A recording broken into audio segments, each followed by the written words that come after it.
Okay, YouTube. So Paul Bates here, financial freedom. Just a quick little thing here. I'm not a financial advisor. I'm just going to talk to you where my head's at and how I feel about this particular coin. We're going to talk about DigiByte today. Jared and Josh did a little talk yesterday, and so just feel about this 51 attack and where the coin could be heading, and a couple tweets. So I'll start with these couple tweets. One is the UK DigiByte came up with a app for the COVID-19, and COVID-19 is being it's a big deal. So they created an app that can actually predict if you're around people that have the COVID-19 or how close you are and stuff like that, and it uses an algorithm and stuff like that that'll do that. And so it's one of three coins or three technologies being looked at that could be used. So you got a 33% chance. If we see that, then we're going to see all-time highs on the coin pretty rapidly.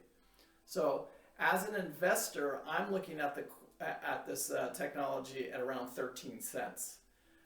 Right now, I own 277,000 shares of it, and I will increase that once it reaches 13. And why am I waiting for there? Because you never know with these things. They could go anywhere, and I'm diversified. I own several coins. I own 5 different coins.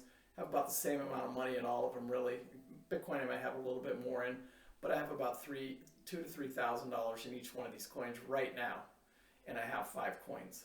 So another thing about DigiByte here, and I want to talk about this in this next tweet here, is they're not just a coin, and it is a technology. The blockchain here, when you start hearing this word blockchain and financial wealth changing hands, that's what it's all about. And DigiByte here is not, it's a workhorse of a coin or a technology. It's a technology for the people, like the Robinhood of coins. And it's also got a nice ranking. I think it's ranked 36.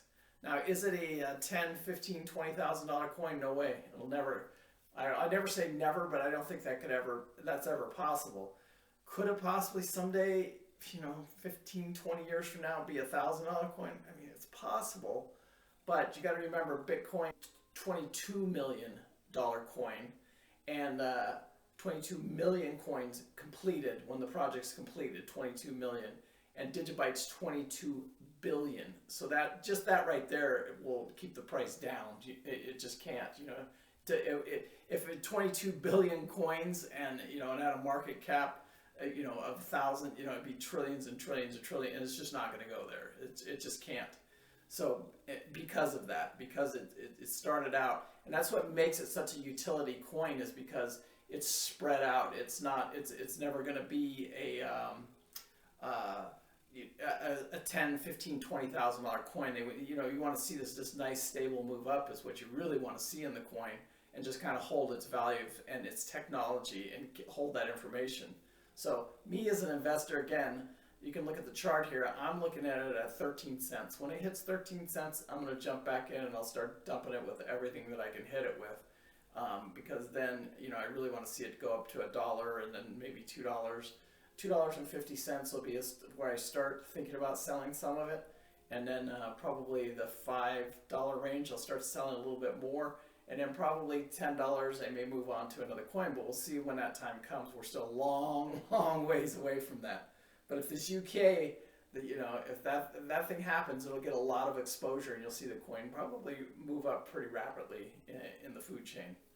Anyway, the company, I want to trade, invest in. Sorry, I don't want to use that word trading. I want to invest in DigiByte on Coinbase, but Coinbase is the problem. I learned that yesterday when Jared and Josh were talking.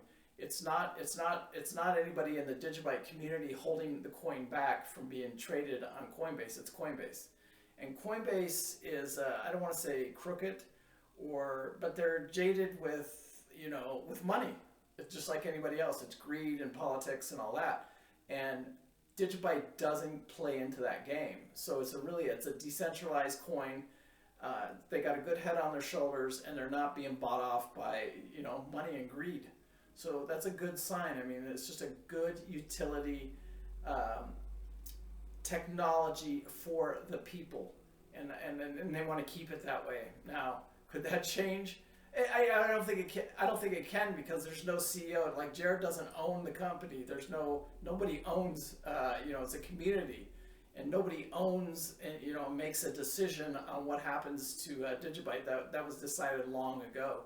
So, will Jared go? He in his interview he talked about when he went to Washington D.C. and he's talking to people about the coin and stuff like that. But that's all it is. Now, if he ever got into it and really, would he push his project? Yeah, he's going to push it a little bit, and it'll drive the price up. So, hey, Paul Bates, peace out. Be good at it. Try and stay out of trouble, and we'll see you guys, man. I'm enjoying this cryptos right now, and I'm just gonna keep pounding them as hard as I can. Today I made a buy. I bought Ethereum. I put $600 in Ethereum and $200 in XRP. In my future videos, I'll start talking about the different coins and why I own them. Anyway, thank you guys so much. I appreciate it. Please hit that like, subscribe, that bell. As it gets closer and closer here to the end of the fiat currency, who knows what's really going to happen here. But I can tell you right now, I'm very excited about it.